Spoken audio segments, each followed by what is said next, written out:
Americans are now the one questioning Trump from setting other people free. The people that they set free are rejoicing. Americans are not the one questioning. I don't know. This is what they mental. Like they have mental problem. How can they hold Nigeria, Giant of Africa, during the election there is no internet? No internet to upload results. And this is the power of the federal government. This internet, what's that Elon Musk internet? Eh? To upload because they know that the federal government has shut it down. We're using that Elon Musk Starlink. Don't go, all this stuff, because they're afraid of the election violence. And that's what they are not wrong. There was election violence, but I insisted because that is the way to effect the change we need in this country. Hello, it's very, very amazing how the Democrats are so demented. I want to use the word demented. Like, these people are just awkward. Like, I don't understand. I don't know if they are still human beings, if their brains are still functioning. Democrats, demented people. How on earth are people in Venezuela rejoicing and celebrating that Trump has liberated them? Not one person money. I've not seen one person money, except people that are doing business with this man.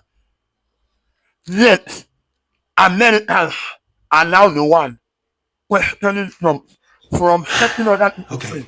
The people that as a Venezuelan American, I got some shit Americans are not the one questioning. My family, I don't know. my This is parents, what they like. sister, They have mental problem. all Somebody should lost check everything. on this Democrat. Their work, their savings, their investments, your brain, and you're wiped out by a narco-dictatorship that has held Venezuela in a death grip for over 25 years. You need to be What happened to my family has happened to millions, and yes, millions. The Venezuelan exodus is the second largest displacement crisis on Earth after Syria. When I trust them, this is not just a tragedy. It is one of the great humanitarian disasters of our time. So I'm going to play this video so that you will hear the story of what is happening in Venezuela. Because you need to hear from the horse's mouth that is the people that are suffering. You understand? Alright. Millions. The Venezuelan exodus is the second largest displacement crisis on Earth after Syria. You hear that? This is not just a tragedy. Hundreds of political prisoners. Disasters of our time. You hear that? But the suffering doesn't end there. This regime has jailed hundreds of political prisoners. Wow. Thousands have been murdered simply for speaking out. More than a third of the population has fled. 1/3.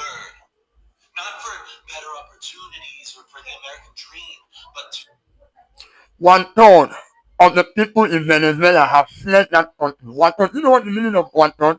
Meaning if they have like, let me explain to you, they have like 90 people.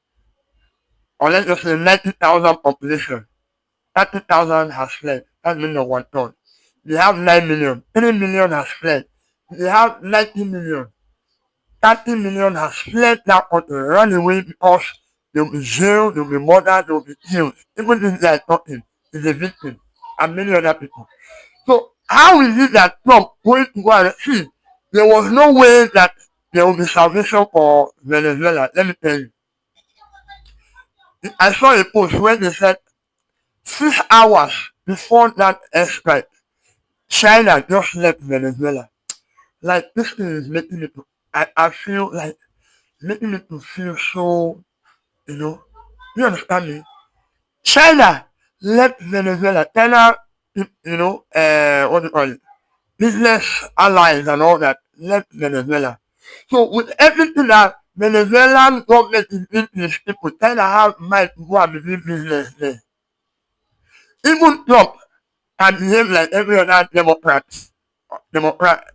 president and go and do business with them.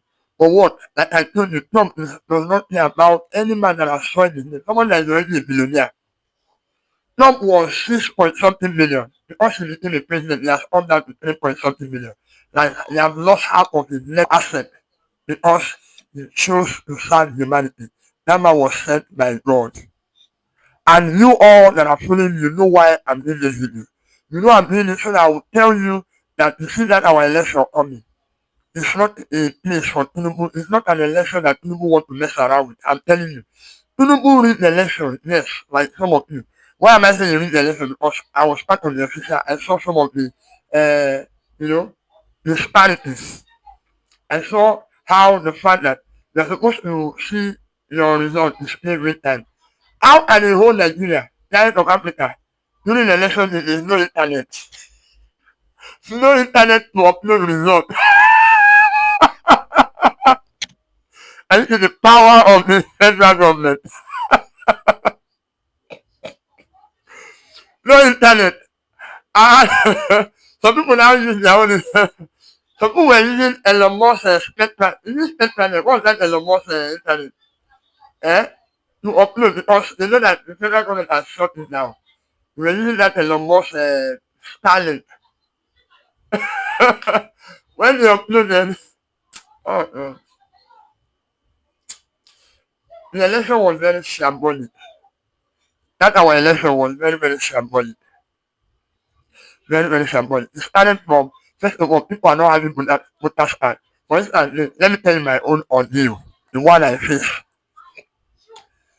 I was supposed to change my name because I am using my name now as my surname. I've removed my, mother's name. I was using my mother's name as my surname. As my mother's father's name as my surname. So now I'm using my own name as my surname. So they opened the portal for people to change their name. Listen, I went to go and change my name before election. Guess what it is? Number one, they did not change my name. I changed my location, they did not change my location. Now they know that me changing my location means that I'm living in a new place, so they did not change it in their portal. They showed me that it has changed, but they did not upload it to affect the main portal. This is this is planned war, I'm telling you. It's planned war. So what happened? The name I changed though, I saw that it has changed though in INEC office though. Eh? Guess what? When I now went to go and collect my card, voter's card, I saw that the name was did not change. Not just that. When I now went to the election, I went to go and take the ward where I'm supposed to vote, the new ward. My name was not there. And I went to my former place, my former location. I saw that my name is there. So meaning that on election day, I have to travel a distance. And you know that you cannot use vehicle to travel. So I have to use my 2 legs, almost hour plus journey. Because I can't just see myself. Like, I don't want to tell the story that after everything I've said, I did not vote. So I traveled a long distance to go and vote. You understand? Because I want to live the life of example. Yes, my parents were teaching me this. Don't go, all this stuff, because they are afraid of the election violence. And guess what? They are not wrong. There was election violence, but I resisted. Because that is the way to effect the change we need in this country. I'll just leave the video so that you watch. You can now judge for yourself. You see, America is polarized. Either you are white or black. You see those Democrats, they are demonic. I'm just telling you. In fact, they are not hiding it. Now, whatever they believe is not my problem. My problem is that there are many Christians that support these people. Even the people that you cherish, Christians that support them, that are part of their support base. There are many of them. Jeremiah Bryan. Oh, some of you don't know Jeremiah Bryan. He's a popular black Christian in America. Nobody knows. He's as popular as T.D. Jakes. Jeremiah Bryan. There are many of them. I don't want to start on them. Even some of the gospel musicians that have been learning, scoring their song, learning from, they are part of this move. Following this Democrat blindly. What is Trump do to you? Trump did not do nothing to them. They are having grudges that Trump is a racist and all that. These are things lies that have been debunked a long time. They still have it in their mind because why? Their mind has been programmed by Democrats, by mainstream media, by CNN and all that. You understand what I'm saying? Anyway, I hope when you watch this video, you just change your mind. I don't know if I'll play it fully, Thousands but have just been murdered God bless you. simply for Subscribe speaking out. and let's just watch the video. More than a third of the population has fled. 1/3. Not for better opportunities or for the American dream, but to survive, to live. Because staying often means death. And while the world may see Venezuela as a collapsed state, what it is in reality is an occupied one. Our territory, our natural resources, and our institutions have been overrun by hostile foreign powers. Iranian militias, Chinese corporations, Russian intelligence, all exploiting our country with impunity. Venezuela is no longer just a local crisis. It is now a geopolitical threat that endangers the entire Western Hemisphere. It has become a launch pad for an authoritarian expansion in the Americas. And in the midst of all of this, one woman has dared to lead the charge for freedom. Maria Corina Machado. In 2024, against every odd, she led a peaceful democratic uprising that won the election. Her team smuggled physical voting receipts out of the country, hard proof of victory that the regime tried to bury. Her courage has lit a fire in the hearts of millions of Venezuelans desperate to believe that change is still possible. But now some have questioned her decision to dedicate her Nobel Prize to Donald Trump. Okay, I get that. But here's the truth. It was a brilliant strategic move in the global chessboard of politics. Maria Corina is no fool. She knows exactly the kind of man Trump is. She knows how much he campaigned for it, loudly and relentlessly, to win that very same prize. She knows how symbolic and personal that recognition is to him. And precisely because of that, she understood that this gesture might be the thing that keeps his attention focused on Venezuela at a time when U.S. presence and pressure in the Caribbean is rising. She didn't dedicate that award to flatter him. She did it to protect and preserve the one kind of power that could help shift the course of history. Because for her, this isn't about pride. It's not about optics.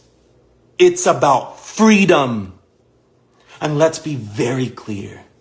Maria Corina is not asking for the U.S. to invade Venezuela. She's not campaigning for war.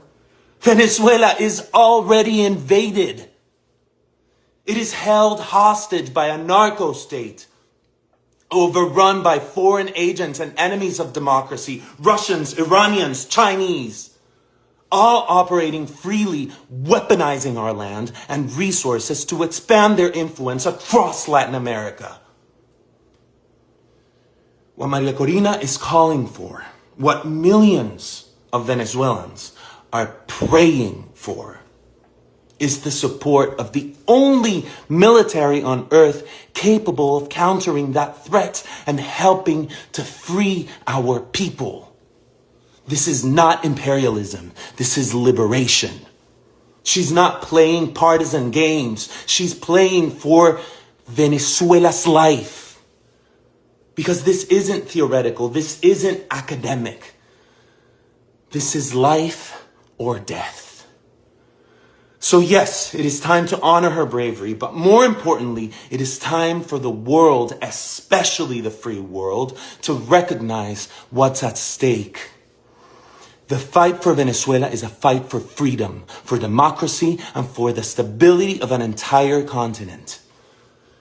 If we truly care about liberty, human dignity, and peace in the Americas, then Venezuela's fight must matter to all of us. Que viva Venezuela, que viva María Corina Machado.